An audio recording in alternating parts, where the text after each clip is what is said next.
10 years ago, I saw a man pull up on a YSR50 and I said, how can this be legal? I decided then and there, I must have one. Bring us back to present day, and I'm online trying to track down a Moto Campo, which is a little tiny like briefcase type of motorcycle that fits in the back of your car. Couldn't get one, but stumbled upon a Yamaha YSR80, a super rare motorcycle. So I grabbed Caleb, we drove the whole way to New York, and now it's here. The problem with motorcycles these days is they're just too big. This is a 2000cc Kawasaki, and I can barely get it off the kickstand.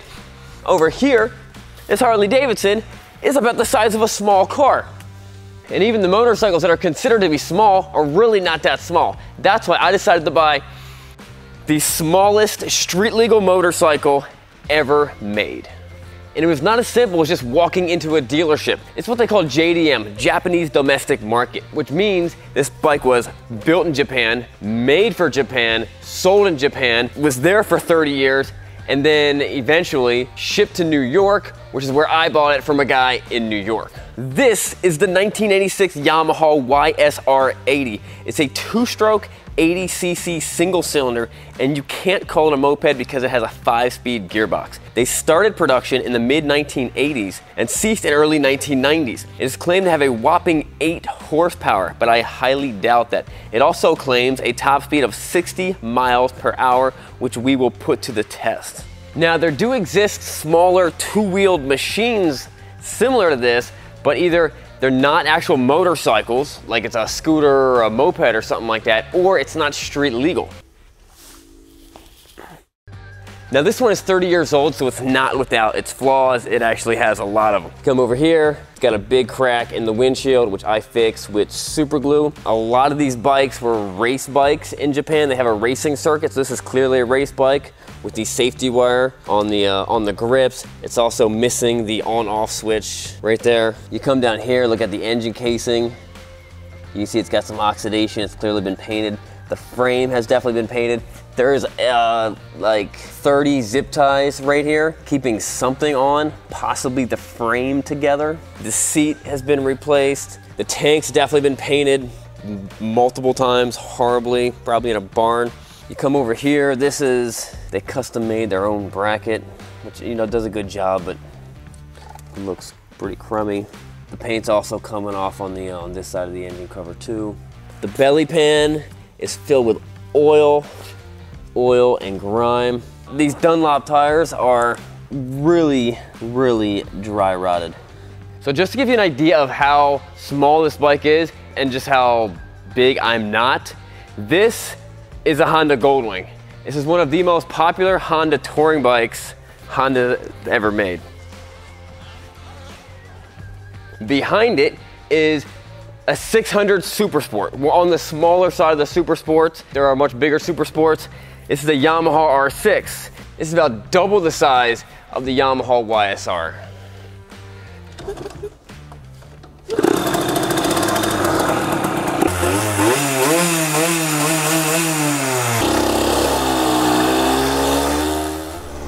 This bike is amazing. Now don't let it throw you off that those are kilometers an hour and not miles per hour. So apparently 100 kilometers an hour is actually 60 miles an hour. This thing actually pulls pretty good. I was told that this thing can do 60 miles an hour.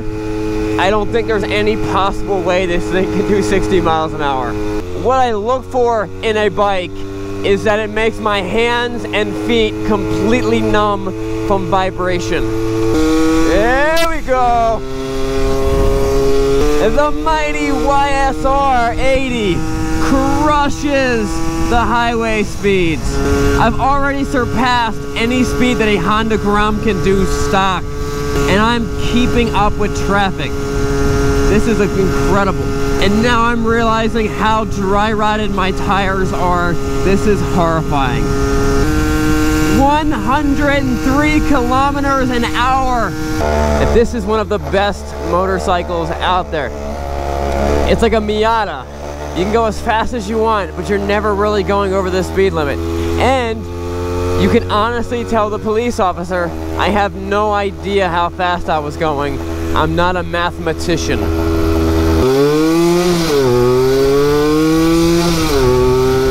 The YSR80 is the perfect motorcycle. You've heard me say before that everyone needs at least 8 bikes to fit all your riding needs. But that was before I had the chance to taste and see what this bike can do. With that being said, that reminds me of one of my favorite Bible verses, Psalm 34:8. Taste and see that the Lord is good. Blessed is the one who takes refuge in him. Even though this bike comes in a small package, I'm gonna show you that it can do everything that you need a motorcycle to do. Wake up the neighbors.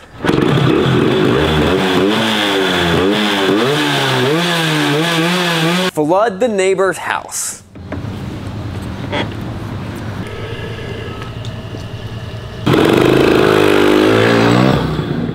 Go to work. Get in a fight with your coworker. I'm sick and tired of this. No!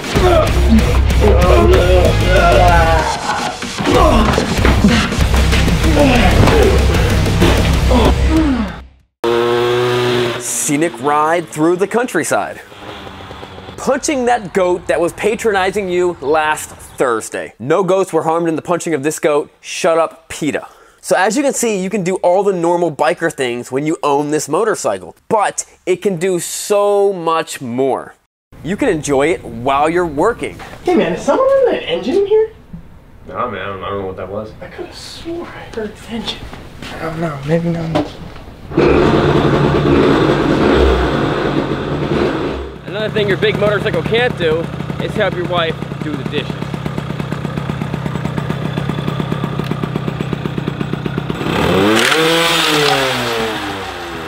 Wait, Sean, how does that help your wife do the dishes? My wife does dishes in a very strange way. And it can solve the biggest problem you have when going to the hardware store. I can't find a good parking spot anywhere. It's the problem with going to places like this. You can't find a parking spot.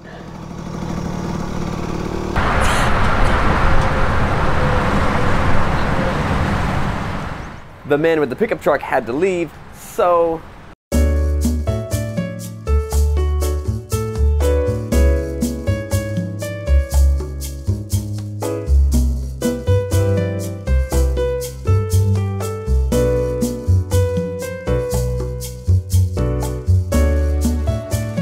this solves a lot of problems where I'm not worried about my bike getting tipped over or someone knocking it or touching it or sitting on it while I'm in the store.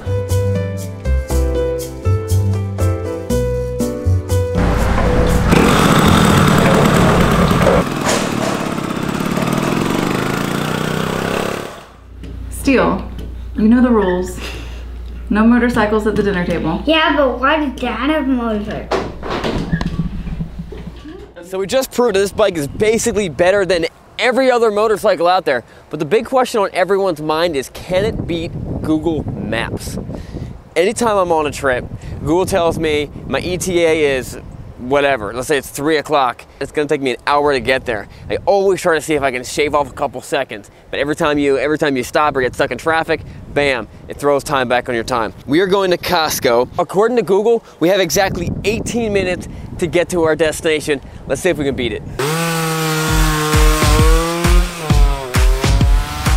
So it's gonna be really tough for me to make it on time, but I do have some tricks up my sleeve, and there are some shortcuts that only this motorcycle can go through.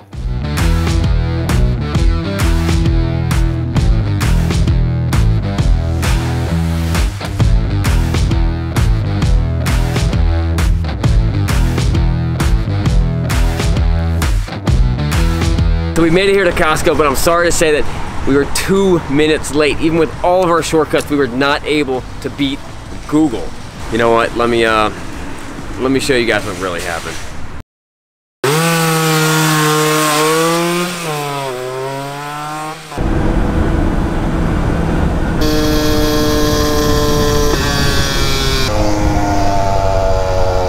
Well, oh.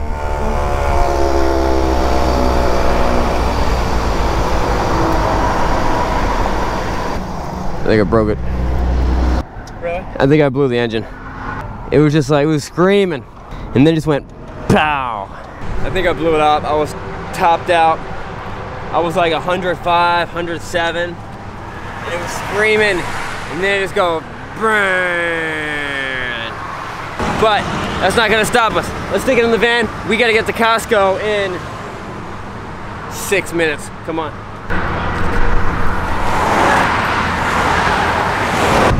I ain't no quitter. We're getting you that Costco hot dog. And all the shots of us taking the back way and these shortcuts were all absolutely faked. Yeah!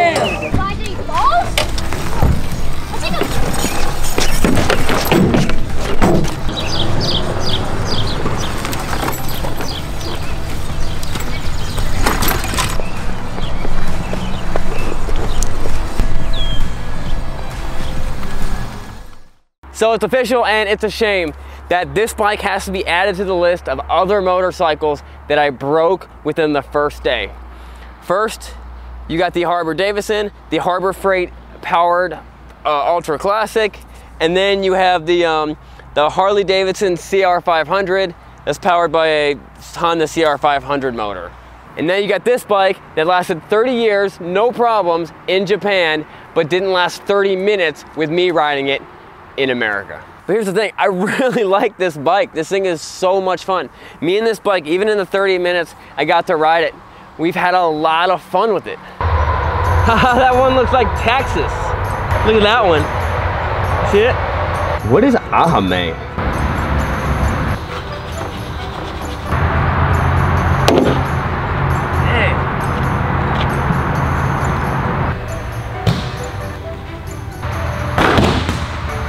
And yeah, you know what, with the two-stroke engine, it's a little buzzy on the highway. It's really buzzy on the highway. And yes, I paid way too much money for it. I've seen a bunch of them for much cheaper online in much better condition. But I still love it, and I still have a pretty good idea of what I can do with this now that I blew the motor up. I want to hear what you guys think we should do next with this motorcycle. But for now, I'm just gonna have my co-workers push me around on it. Make the noise. Yeah! Subscribe!